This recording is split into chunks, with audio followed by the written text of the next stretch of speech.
जो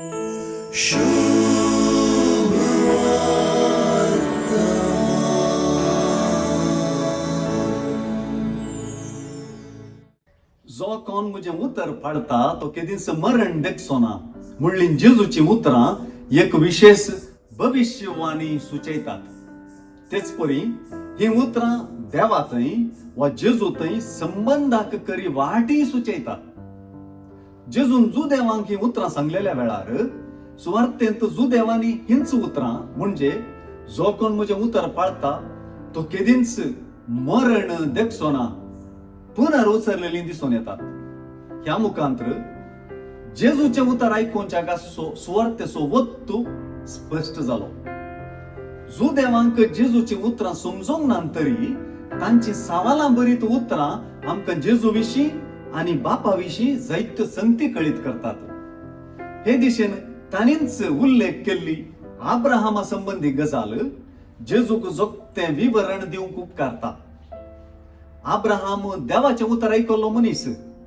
आब्राहामान देवाचें उतर आयकल्ले वरवींच जुदेवांनी आमच्या बापा आब्राहामा म्हणून उलो मारूंक साद जालें. आब्राहाम देवाचें उतर आयकून ते मानून घेतलोच म्हणून लोकां मोगाळ जालो. जुदेवाच्या उतरांनी हे नेनारपण दिसून येता.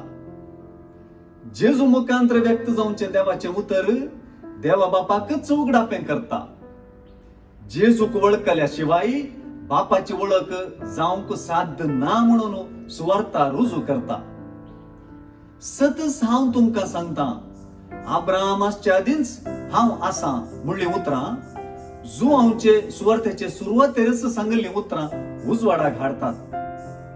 वेळा काळा पूर्वी शब्द आसुल्लो, शब्द देवा सवाय आसुल्लो, शब्द देव जावन आसुल्लो म्हणची सुवार्ता म्हूण धरून शब्द मनीस जालो आनी आमचे मदें जियेलो म्हणटा.